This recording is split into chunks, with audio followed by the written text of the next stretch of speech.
Okay, right. Okay. Oh, it's recording now. Okay, right. So, hi everyone.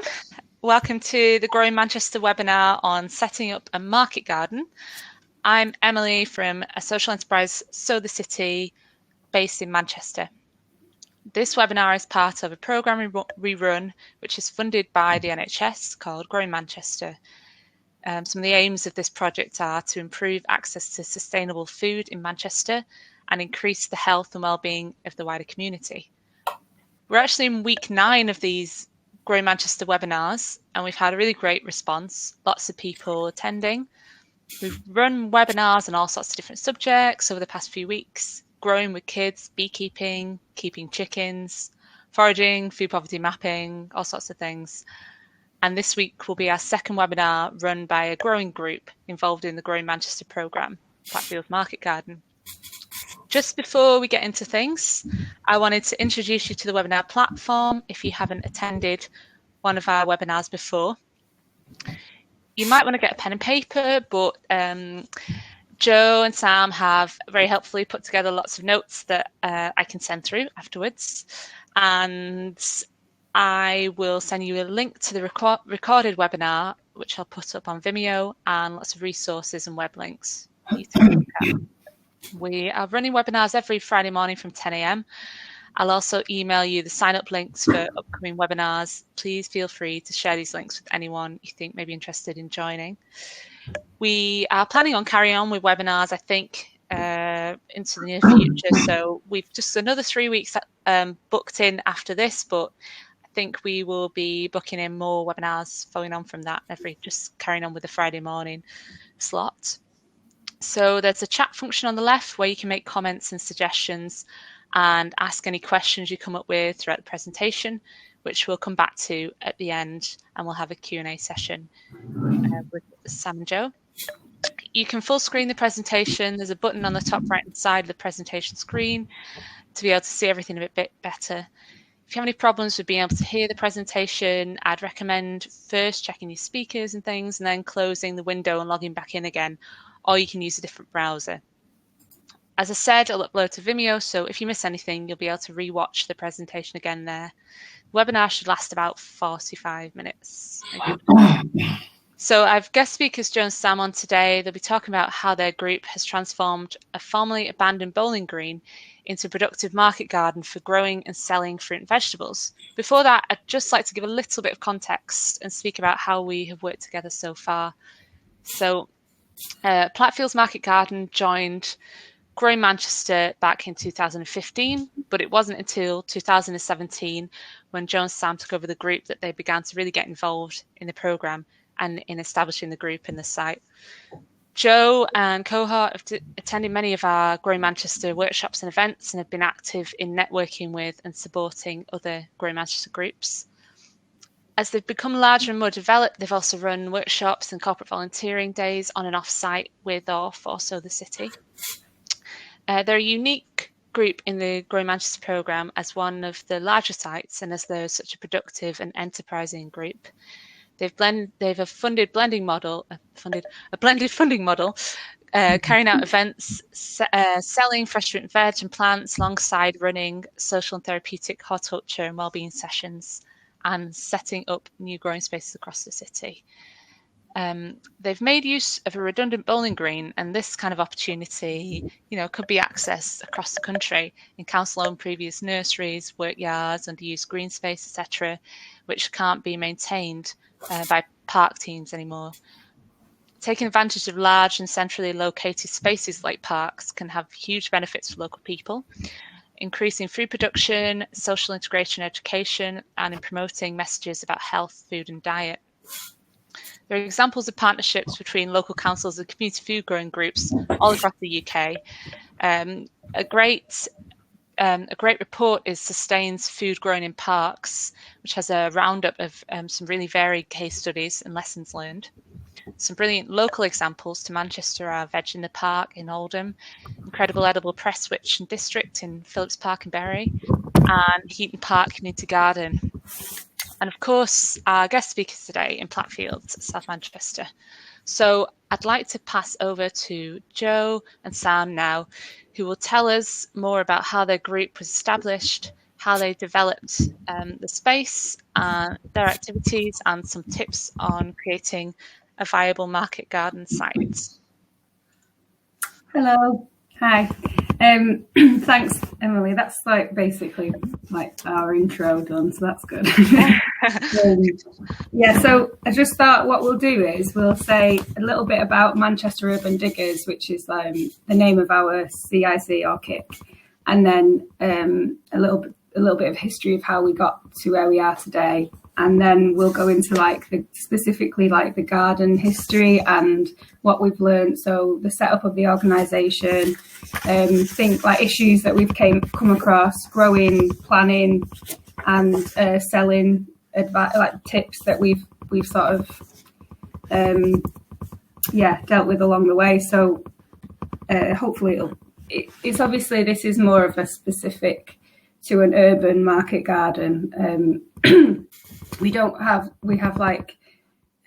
what is it, something like 2/3 of an acre now. So we expanded. We started off with 1/3 of an acre, which was about one bowling green, and then we've just taken over the second bowling green, which is next door. So we've got about 2/3 of an acre now. So it's really, really small in this in the scheme of things with market gardens. But we just wanted to grow as much food as we could with the space that we've got. So so Manchester Urban Diggers is a community interest company, and our sort of objectives are to make places for people to grow food, and within that we want to grow fresh veg, local seasonal produce with natural farming methods, and we host therapeutic gardening sessions. We build and maintain new community gardens with local residents and community groups in mind and alongside them. We develop spaces and host regular volunteer sessions with the aim to sort of promote community cohesion.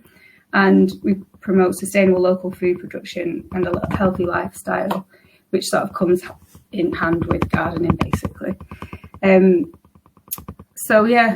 Maybe Sam, if you want to talk about the way how we set up. Yes. Joe, sorry, there's just a little bit of a vibration, bit of shaking, like a noise. Is it? I don't know if you're typing or.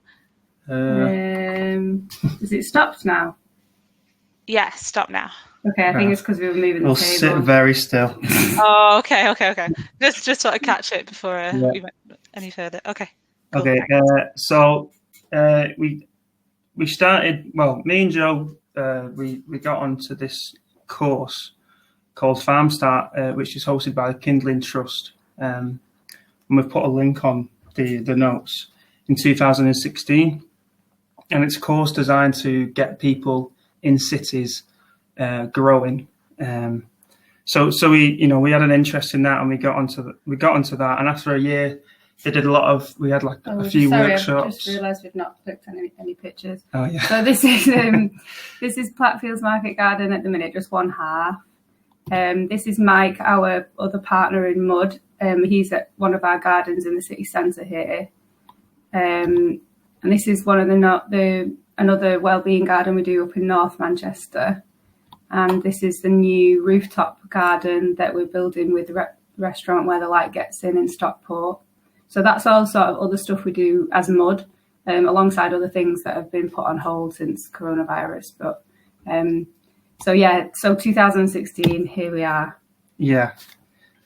So we did a series of workshops across the year, and they helped us grow and gave us advice. And we had this small bit of land that was on a farm in. Where was it now? In Knutsford, yeah. So it's a commercial organic farm, but we were given a little bit of land onto there, and sort of we learned a little bit of growing, but not much over the year. And I suppose it's down to experience, really.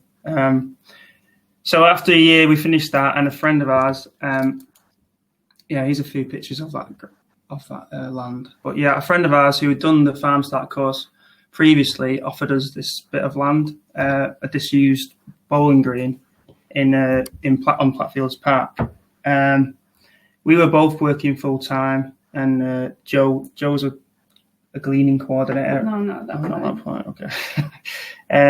Yeah, but we basically did this sort of on our weekends and evenings. This is how it looked when we first got it. It was a bit of a mess, as you can see.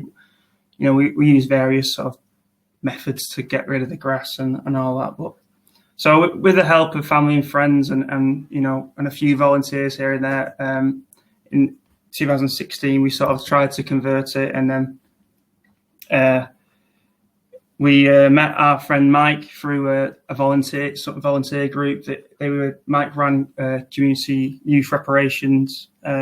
So we met him through that, and then in 2019 we started Manchester Urban Diggers, CIC, and then we all basically last year we quit our jobs after 3-4 years on Plattfields Market Garden to run it full time. So we now run the market garden with a veg box scheme, as well as various other events, including restaurant, veg sales, workshops, volunteer sessions, events, NHS social prescribing sessions.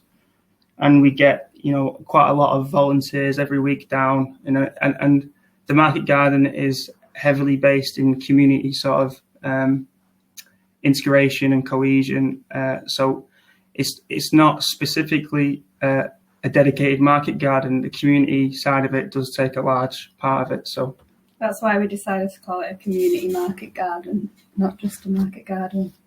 So what we'll do now is we'll start off this is the first picture we took in January 2017, and I'll just go through the sort of year by year of how we tackled the issues. So we started off basically with no materials, not much time, no running water, no electricity, no storage, no shelter, and very little money. We had a little bit that we'd saved and over from the Farm Start course, because it was a commercial organic market gardening course. We were allowed to sell our produce that we grew, so we sold quite a fair bit of kale to Unicorn, the organic grocers in just a local one in Manchester. So that little bit of money was all we had to start off with, which was I think about £1.5. Yeah, something like that. So yeah, there were the main issues. But this picture was taken halfway through the first year, and I think it just sums up the reason why we had to make it a community market garden and not just a market garden, because people were just starting to come in and chat and ask about what we were doing, and it was just felt right to include the community as much as possible straight away, really. So anyway, one of the first things we did was build composting bays. We needed to start making as much organic matter as possible, because the grass was, as you can imagine, on a bowling green, really thick, and then obviously after years of it not being managed, it was overgrown. In the background you can see there. So this is in the sort of midsummer. This is how thick it was. Sorry, Joe, just a little bit of that shaking again from the table. So we basically in the first year we had to turf the grass and tackle the grass, make some form of polytunnel, and just try and grow as much as we could with the time that we had and the money that we had. So here in this picture you can see we've got a makeshift polytunnel. We used scaffolding posts and gas piping, and building plastic rather than the proper plastic. So this is some of the rows and the grass that was there before, and actually the depth of the soil was only about a foot deep, because it was an old bowling green. It had a foot of soil, which was pretty thick with grass roots, and then underneath that was sand, and then just hardcore to allow drainage for the bowling greens. So it was designed for a bowling green. But but we had to sort of tackle that, and we needed to add a lot of soil nutrition by adding compost and stuff like that. So yeah, and so the issue was that we had to sort of decide on was how do we not take away any of the very limited amount of soil that we've got, and deal with the grass, and also with a limited amount of money. So ideally we would have hired a turfer and then done no dig all over the whole site, but we just didn't have the funds to do that. So after about 6 months, we decided that we needed to invest in some plastic, which you can see in the back, which was looking back was the wrong thing to do, but we were desperate. Yeah, we had very little money, so it's sort of the quickest solutions, and Yeah, so then we also did things like plant rows of potatoes, and turf certain sections, rotivate certain sections with a small rotivator. And then we did a couple of no-dig patches with some money that we'd got for, I think we bought 10 tons of compost, which basically did like 2 beds. So then this is the end of 2017. So we'd basically covered 1/4 of the whole space with what we had.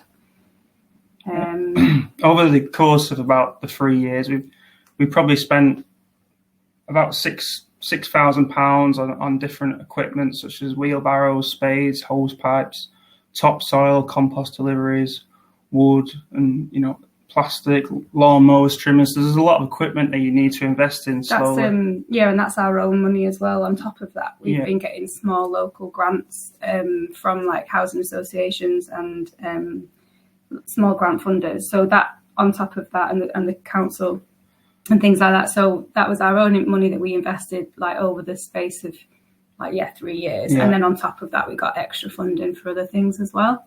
Yeah, one of the benefits of it being community based is that, and the enjoyment of it as well, is that we can apply for bids that will help the community out. So we might have applied for a little bid to build a shelter, which you'll see soon, and that would be good for volunteers to shelter from the rain, and tea and coffee facilities and stuff like that. So it helps the garden grow as well as helps the community. Yeah. So next step, also by the end of this year, we were thankfully we'd grown quite a bit when we were just doing little market stall at the end of the gate, and just people would just come along and buy stuff, and we got chatting to loads of people, and that's how it just carried on from there, really, just chatting to all sorts of people in the community anytime we were down.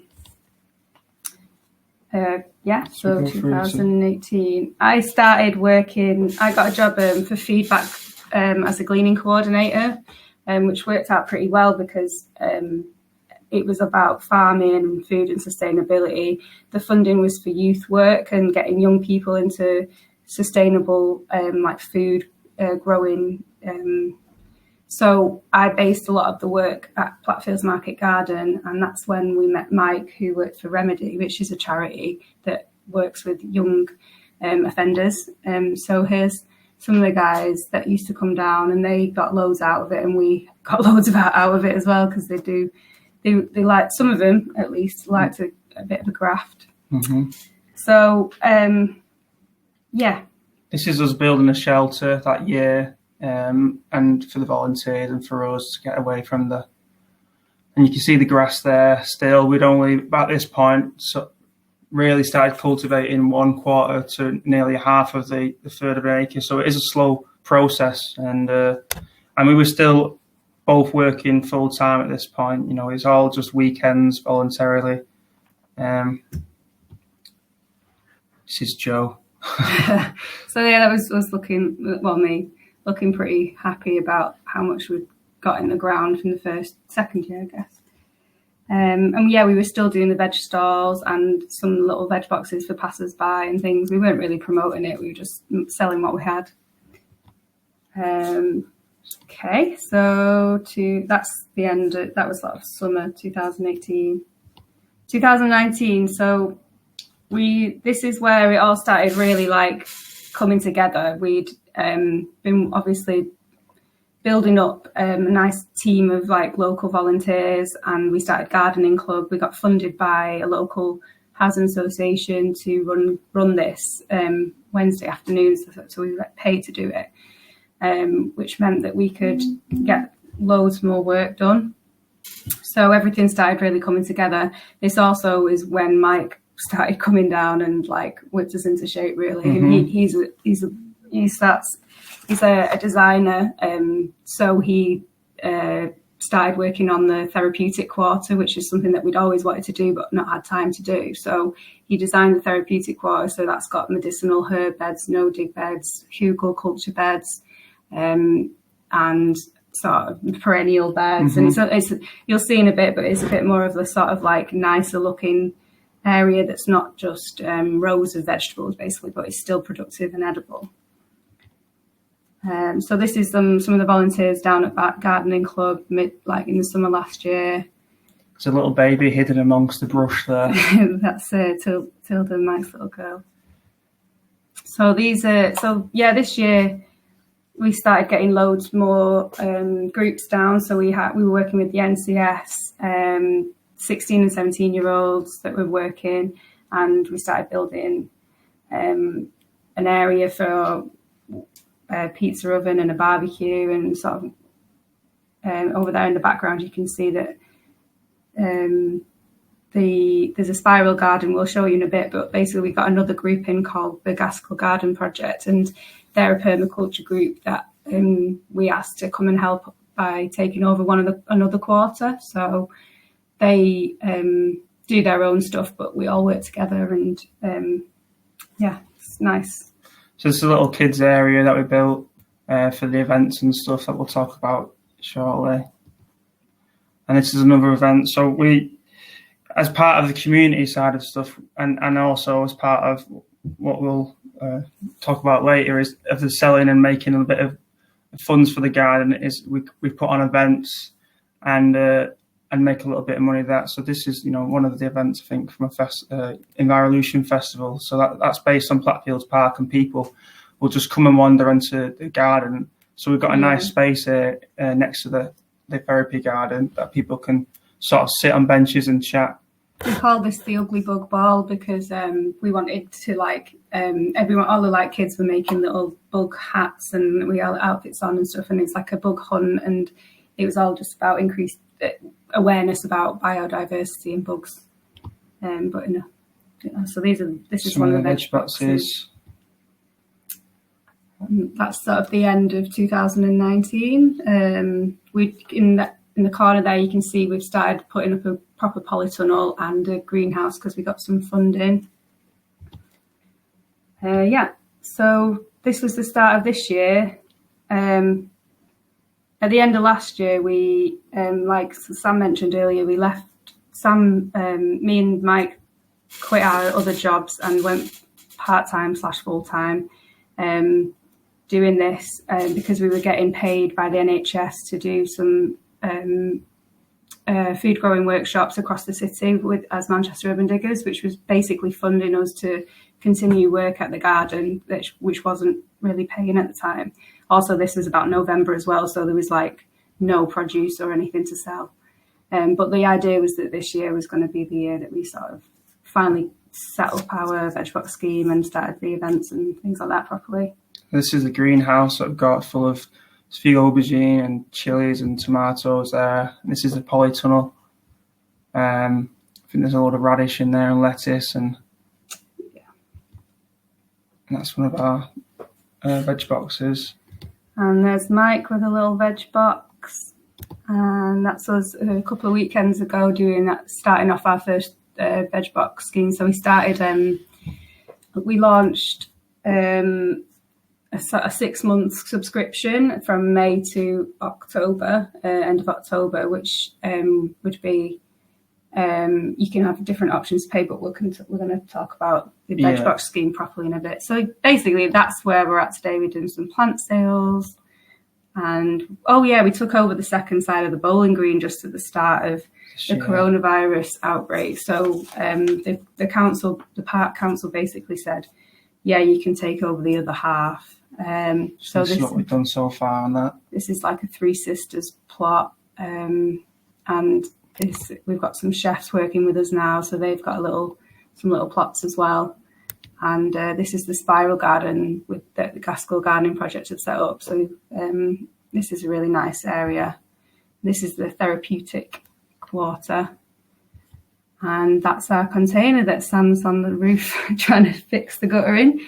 And that's a massive thing for us because it was it's a toilet, a proper toilet. It's got electricity. It's got running hot water. It's shelter. It's storage. Everything that we didn't have to start off with, and it makes an absolutely massive difference to running the project, basically. All right, so we'll go through a few things, just things we've sort of learned along the way, which is sort of different. Well, I'll go through. First of all, like we've had a lot of problems with how we set up the organisation. So we've actually had 3 iterations of businesses because we've done it wrong 3 times. We've set up a partnership together. We set up a CIC but limited by shares, and then now we've set up a CIC by guarantee, which we think we've got it right this time, although I'm not sure in the future. But it's a lot of hassle setting up a company, and especially when you've got absolutely no idea what you're doing. Yeah, well, it's easy to open it.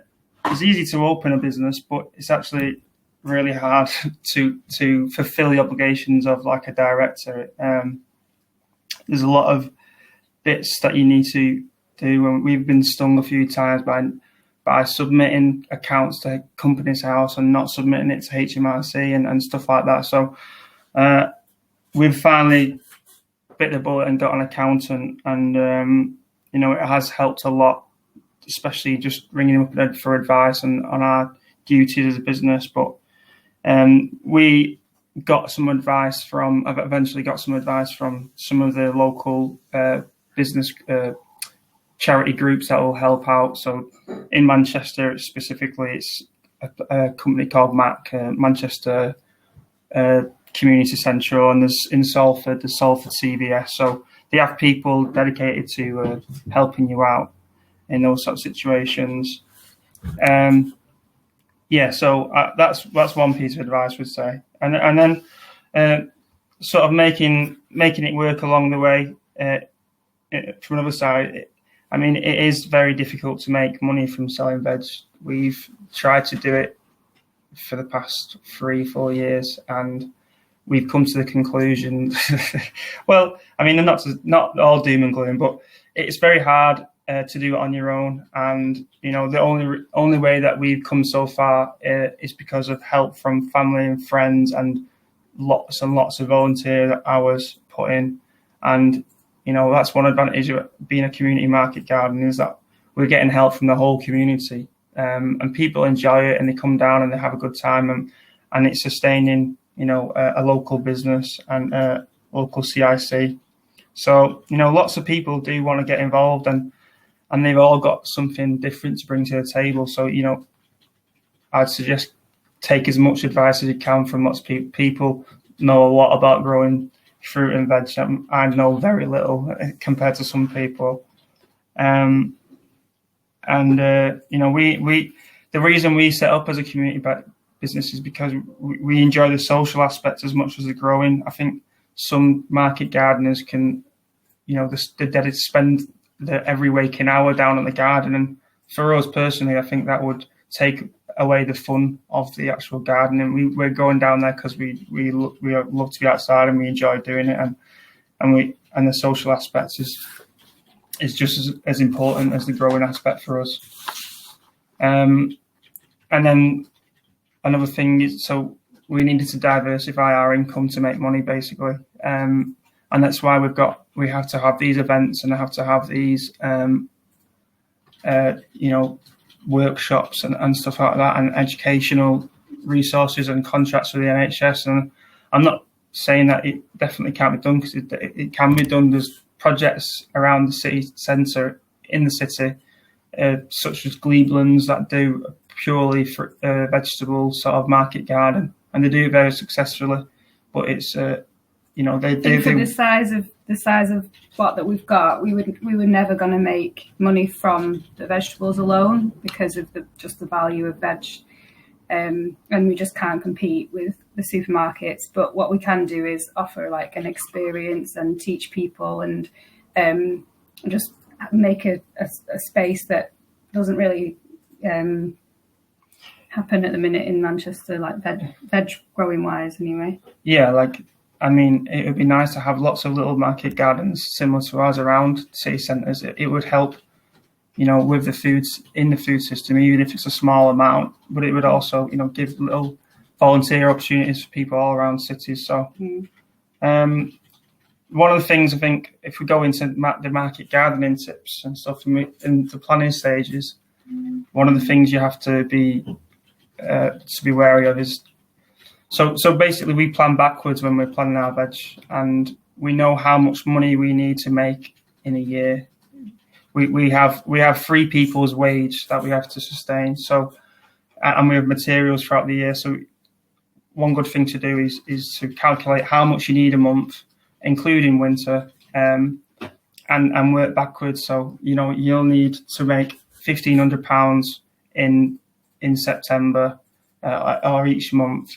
And this is the amount you need to make. And then you can plan your harvest for that week. So if you've got to make £1,500, that means across each week you need to make about £400. So you need to sell enough vegetables to make £400 worth of profit. So, you need to plan backwards if you're harvesting. So when do you need to plant for that harvest date? And you need to calculate, how much you need to plant. And if you've got a limited space, there is obviously a capacity to what you can grow across a year. Farming methods can increase that amount from different ways, but you will have a limited space. So you need to work out beforehand how much you can grow with the space you've got, and see if that's going to get you enough money, depending on your circumstances, across the year. And remember to find enough veg to store for winter and stuff like that. So next, what should you grow? We've got links with some restaurants, so we consult with them on what they want. They're always interested in what they want to grow. If you do want to work with restaurants, I think it's really important to find the right chefs that have got the similar sort of mindset as you, and they'll work with you as well as just demand sort of what they want for their meals. So it's really important to find a chef that you can work with. And then for veg boxes, people generally want variety. They don't want 5 kilograms of potatoes. They want, they might want the staples, but they also want their, maybe something a little bit strange, something they can't get from the supermarkets.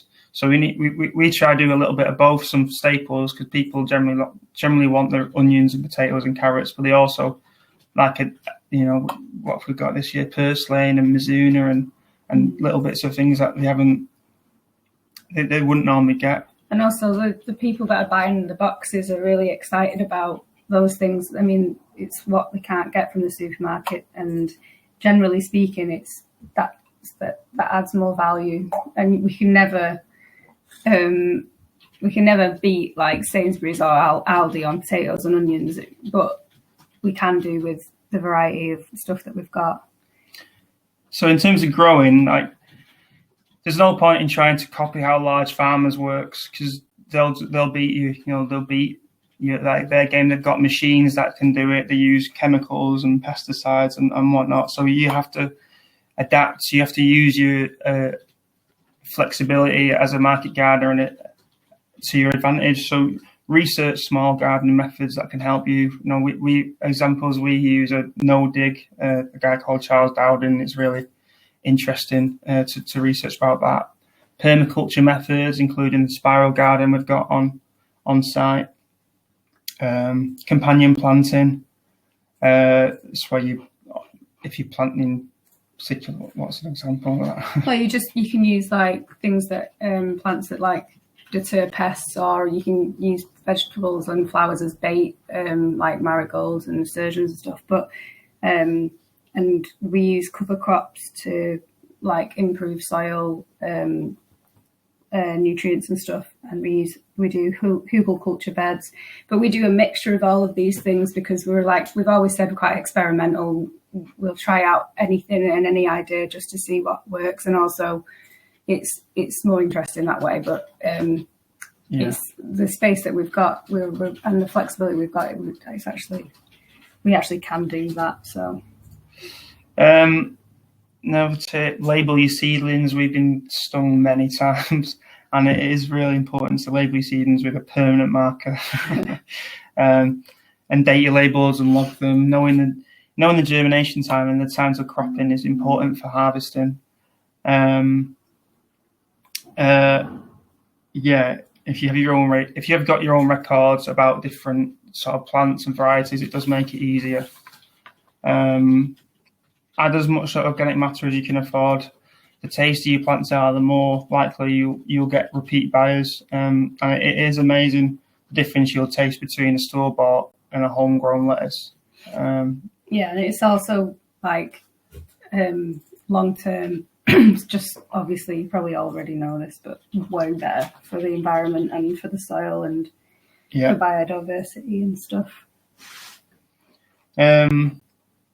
Build cold store for your squash and potatoes for the winter months. We really need to. We're going to build one this year because this will be the first winter that we'll be able to carry on our veg boxes through and over winter. So that's important to us this year at least. And we've lost a lot of stuff in the past where we've not had proper storage, like pumpkins and potatoes and stuff, just because we just sort of didn't have the space or anything to store properly. But I think it would be the first thing that I did this time if I was to do it again. Yeah.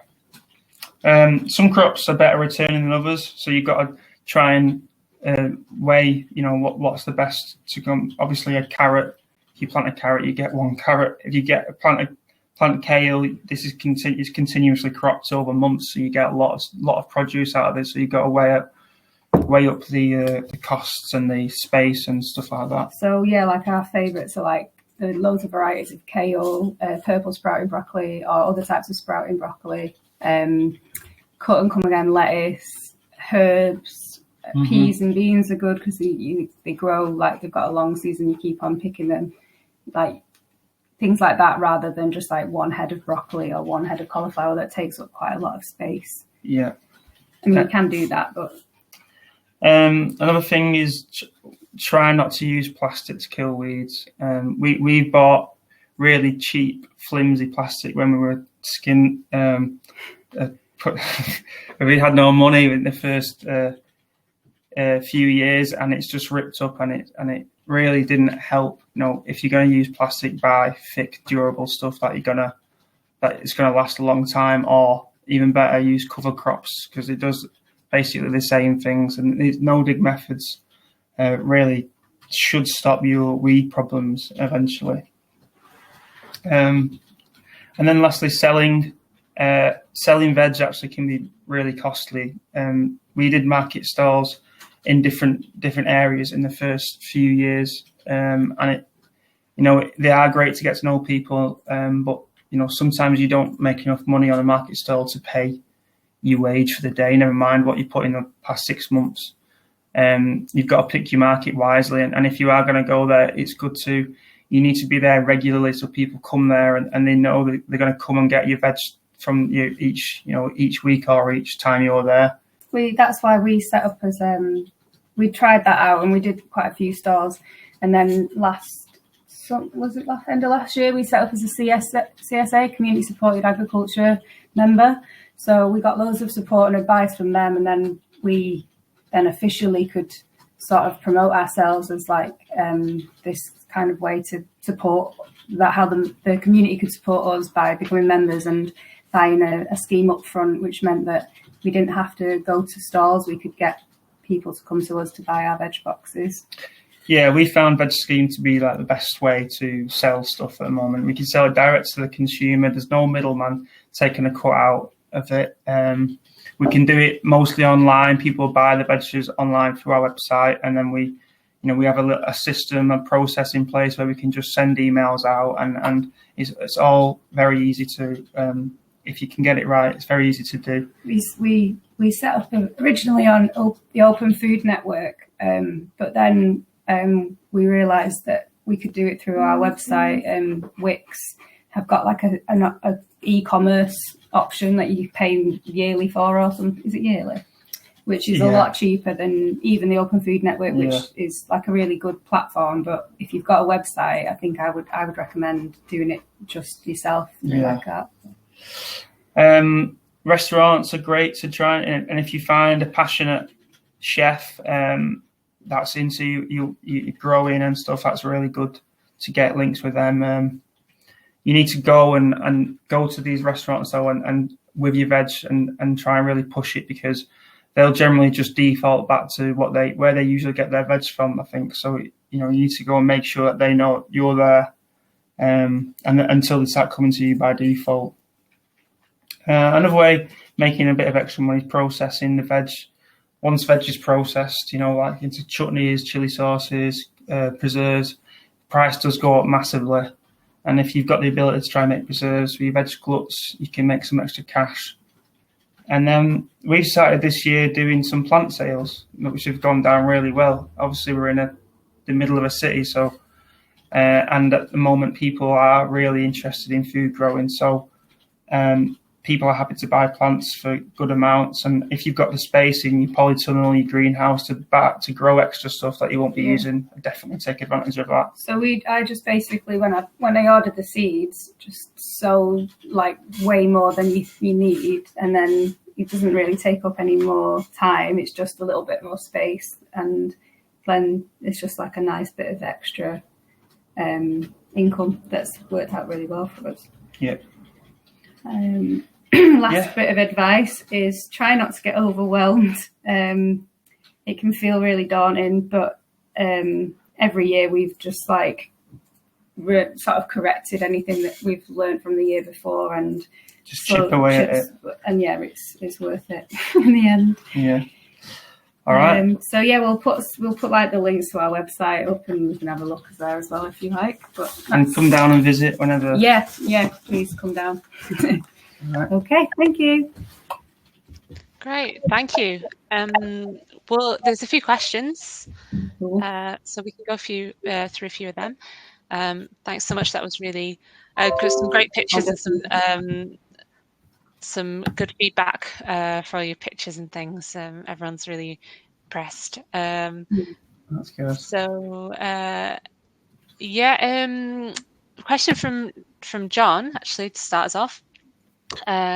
He says that Riverbank Community Garden, which is a garden that he kind of manages, looks after in Charlton Park in Manchester, they have far too many Victoria plums and damsons every year. They were sick of them last year. Do you think you could sell them through your Plattfields veg box scheme? They can pick them on the day so they're fresh, and they've got honey as well. Oh my god, yes. Yes, that Definitely. sounds great. We've been trying to like recently, because the plant sale's been going pretty well, and the veg box collection's turning into a bit of a little like I don't know, day out, I suppose. So we're thinking about getting other things to sell at the store. So honey would be perfect, and definitely like damsons and jams. But also, John, there's Lucy, who works for Feedback, doing the Alchemic Kitchen, like processes loads of all of like surplus. So we'll definitely be in touch about that in the future. Great, yeah, and it's something that you do, isn't it? You go out to different community allotment sites if they have a glut, the large sites, and try massive farms in across the northwest as well, which is something that we still want to do more of. But yeah, we get some. I think there's a lot. So Marva from the allotment, she's sold us a few things, and we've been putting them in our veg boxes. So we are trying to keep it like as local as possible. So any little allotment groups and stuff like that is great. Great. Renee says that the bottom half of their site is similar. So I think very like thick grass, as yours was. And they're just preparing for no dig, cardboard plus 10 cubes of compost to take it into use. Is the no dig method, well, I think you spoke about this a bit after this point, but you definitely would recommend the no dig method, is that right? I mean, we've just done, so we took over another third of an acre and we quartered that, and in 1/4 of a third of an acre, I don't even know what that is, we used like 30 tons of compost. Wow. Yeah. We bought it at a reasonable price, maybe like £600 for 40 tons of compost, but to get it started, it is an expensive way to do it. This is why we couldn't really do it when we first started, but now later on, it is definitely the best way to go about it. Well, for us anyway, you're getting rid of weeds at the same time as adding good compost and soil mass to your beds, and you can grow into it the same year. So I mean, plus you don't have to spend as much time digging over and turfing. Yeah. Definitely. We got it from a local like massive like topsoil company. So they just come in a massive tipper truck and dump basically the back of their truck. So that saves loads of money because they don't, like, you could pay the same amount for 2 ton bags because of they just dump it in a lot like that. And then it's how long does it take then, so you can grow within that year just straight away, I guess, in the top, and then over that year it just gradually breaks down the kind of below. And we did like onions in the first year, didn't we, because they've got shallow roots. That's the sort of thing you want to do. Like for instance, you wouldn't do carrots, because if a carrot is a root, it'll grow down, it'll just bend and fork, so you wouldn't do that in the first year. So but then after the next year, the cardboard should have been broken down by that point, so it should be perfect.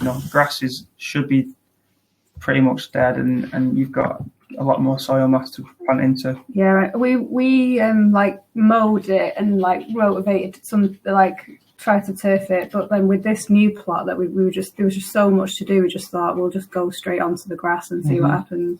So we'll let you know in 6 months' time. Great. So it's one from John again. He says, it looks like there are loads of people living close by to the market garden. How are they involved? So I think you said you've got your gardening club. Well, originally we did gardening. Well, we just let anyone come in, and we were just like, we promote it on Instagram and Facebook and stuff, and we just had like a sign saying like volunteering on Saturdays and Sundays, and people would just walk past and come in.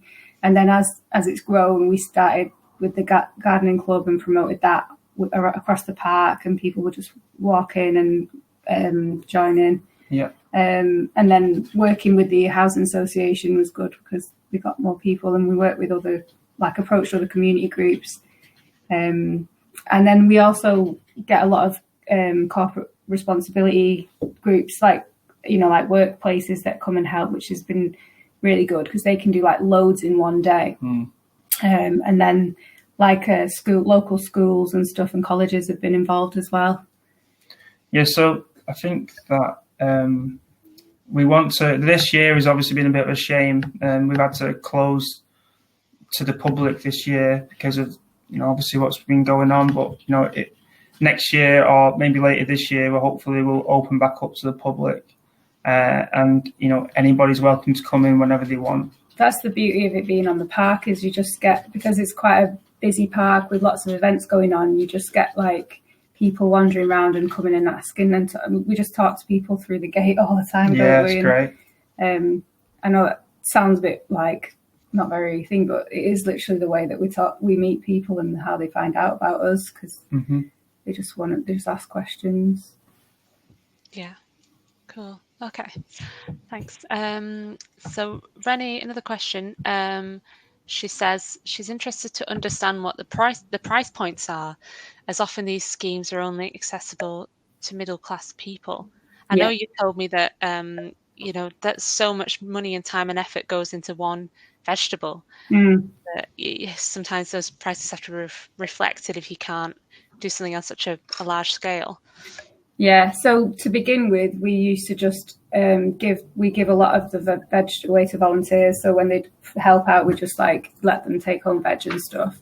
And then we'd have the stall, and we just like Google Soil Association price website and compare it, and then make it, just guess what sounded like fair, because what we'd pay, you know, and what seemed fair. And also because it was people would come and, you know, they'd offer a price. It was a bit of a bartering situation, because you know, people would say, oh, how much for that? And we'd say, I don't know, £1, and they'd say, all right, yeah, or whatever. And then some people would pay way more because they wanted to support the project, and some people couldn't afford more, so we'd just give it them for free, which was a really nice way of working. But obviously, like, now we're trying to do it so that we can actually pay ourselves. We've based it on other local veg box schemes. So like there's a few in Manchester that are going to, like, veg box people. They do like a small, medium and large box. I think we're basing it on like around a medium box for £10, and you get 7 or 8 items. And then we like cross reference that with the Soil Association current prices, and then also a little bit of like what we just think looks fair and looks like what you'd like to pay for a box. Yeah, it is really hard to get it right, and people's opinions of what £10 worth of veg massively is different depending on what they're used to buying. They used to go into Sainsbury's or wherever they go, Tesco, to buy you know, dead cheap veg, and that's just the reality. Is it takes a lot more hours. We're just never going to beat those prices, are we, basically? You can't compare, really. But but one of the things that we do try and do is that we try and offset, because we are a community garden, we try and offset some of the veg. We sell it at lower prices, you know, more realistic prices, because, I mean, it's not our income, basically. It would cost... We have to be selling carrots for about £2.50 a carrot if it was the actual hours that we put in. So we offset with our work with different chefs and different, you know, the NHS work and community work. So and also I think we've always when people come into the garden and we chat to them and stuff, and they ask for food, if they haven't got money to pay for it, we will just give it to them, or we'll give it to them at whatever they can afford. Like, we'll never turn away someone because they haven't got money for food, which has happened a few times, and we would continue to do that. But yeah, it is a good point, and it's hard to know what the best way to do it is. Great, yeah. So Katie asks, how do you develop your relationships with the chefs? Did they come to you, I suppose, originally when you first started working with restaurants? Did they come to you, or did you seek out particular people who you thought would be interested? I contacted all of them. I think we started. I think I emailed Sam from Where the Light Gets In like 2 years ago and said, because I saw that they had a farm, and said, do you have any work going? And then we met, and the relationship sort of between us all developed from there, really. And then we ended up doing the project together, the landing together and everything. And it's been like a slow burner, really, with that one. And then we met chefs that have been worked with Sam at the restaurant, and then other local cafes who just emailed and contacted them. We did have one restaurant that responded, and we met up to talk about planning the crops for the next year. And then they sort of started asking for like vegetables, random out of season vegetables, and we were just said, no, we haven't got them, obviously. And then we didn't hear back. So you've got to find the right chefs. I think you've got to find the ones that are, you know, I've got the head screwed on about seasonal veg, and I've got a passion for that sort of seasonality, working with fresh seasonal veg and local veg. Yeah. Great. Sian says she's thinking of selling bits of veg to parents at the school gates. just to cover their costs. Okay. Which I suppose might be good for just sort of some small scale to buy some more tools or some seeds and things like that. That's great. Sinead says, have you linked with a park run which passes your garden on Saturdays? That she ran past your plot a good few weekends when it was on, and only recently realised you were an open garden. Yeah. Well, it's because we don't, on a Saturday, we don't quite get there in time. We didn't used to get up early enough on Saturday. Mike goes early, but up until the start of May, we didn't have any produce to sell anyway, so... we'd love to be able to sell maybe like bits of tea and coffee to the park run. It might be fun as another bit of the community projects we could do. I think there was quite a large amount of people that do the park run, don't they? Yeah, loads. Yeah. I don't know. We're now open 10 till 12 every Saturday for like plants and veg and stuff. So it might, if there's some 10 o'clock finishing runners. Yeah, maybe in the future once we've got a bit more organised, we'll try and open for that. Yeah, great. Katie again, she's asking about students and how you get them involved. Are they just part of a big part of your volunteer team, and how do you manage the transient nature of these volunteers? Yeah, that's difficult. We do have some really keen university students that are really good volunteers, and they do loads for us, don't they? But yeah, we actually started the gardening club on a Wednesday afternoon because that was when the universities, the students are off Wednesday afternoon. So we almost pitched it to them. We advertised on the local sort of university newsletters. Because we were linked because of the youth work I'd been doing with feedback. I was already sort of linked with quite a lot of the community, the volunteering parts of the uni. So we put adverts on the university website, volunteering pages, worked with some students that I like thing. But yeah, the transient thing is totally a thing. Like the people would come for a couple of weeks and then go. But to be honest with you, that seems like up until now, because we've got a set rota because people are off and they've got time to commit. Normally we just accept that people come and go and there's nothing we can really do about it. And it was a very chilled thing. There was no like, you must come at this time at this day. We just wanted people to enjoy it, and that's why we called it gardening club, not volunteering, because we wanted people to benefit from the garden and help if they wanted to and learn if they wanted to, and then they could go and they wouldn't have any pressure or feel awkward if they didn't come back and stuff. No responsibility for them. And we just found that worked really well because it was just a nice atmosphere then, and there was just like a bit of a give and take between us all. We have like quite a small sort of dedicated team, and having that little group of people, that core group of people, people can come and go and we can chat to them, and people always feel comfortable coming when there's a few of you there, Do you think there's something about having more skilled volunteers though, because it can take quite a lot of management if you've got a lot of new people coming along all the time? That's true. And maybe not always that low skilled, just sort of menial work. But we can give particular jobs to different people. People are generally not that fussed about what they want to do, and if they haven't got the skills, most people know how to dig. Most people know how to. Well, we just show them. We just show them just quickly. Dead simple, and then at least they've learned something. And then it wasn't. It always just. Yeah, well, I suppose we just got used to showing everything to everyone whenever they needed to know what to do. Now, since we did the volunteering for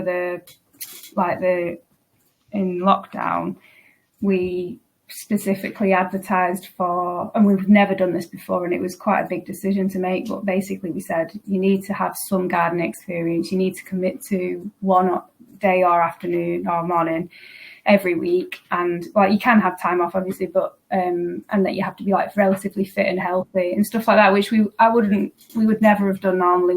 We wanted to be open to everybody, but just in this scenario, because we were so short staffed and had a lot to do. We wanted to keep the numbers down, the rotation and the turnover of volunteers down, just because of obviously the different people coming and going increases the risk of any sort of transmission. So yeah, we have like 6 volunteers a day max, with not including supervisors, which has worked really well. But yeah, it also meant we had to just be a little bit like less hands-on with them, and like we couldn't teach them how to do stuff. So we've got like, but even now it's fine. Not everyone's like knows loads about it. Yeah. Yeah. We tried Hume Centre back for you. Oh yeah, cabbages. I think in case, unless anyone's got any more questions, I think that's kind of about it. Is there anything that you'd like to tell people about before we finish? Maybe about your veg boxes or anything like that? Yeah, so we'll do. You can go on the website. It's www.wearemud.org, and then you can sign up to be a volunteer and buy a veg box. We only do. Oh, we haven't said actually. We only do 20 boxes a week at the moment, and we're hoping to double that once the crops come in from the new side. And we buy in a bit as well at the minute to make it not so leaf heavy. But yeah. And yeah, so yeah, just go on the website and then come down on Saturdays between 10 and 12. It's because it's a pretty open space. We've got like a limited number of people allowed in, and then people just queue down the side. But because it's not like queuing for the supermarket or anything, so at least. But next year, or hopefully later this year, it'll just be open to the public again. People can wander in and out whenever they want. We've got some good plans for the future in terms of maybe tables and tea and coffee and stuff like that. So keep if you ever wander by, pop your head in at some point in the future. We keep like pretty up to date on Instagram and Facebook and Twitter and stuff, don't we? So yeah. All right. Thank you so much. It was great. Really interesting and lots to think about. And if anyone has like any like all these interesting projects, that just like get in touch, and it'd be really good to know like what you guys are doing, and like I don't know, it might not be relevant what we've done, but it'd be good to hear what everyone's plans are, and definitely. Like Renee, it'd be good to come and see the site and stuff. And we can help each other out maybe. Yeah, brilliant. Okay, thanks so much. Thanks everyone for joining us today, and our just info about our next week's webinar is on urban trees with Paul again, who did the introduction to beekeeping. So sign up to that if you're free. Thanks again. Have a lovely weekend. Okay. Cheers. Bye. Bye.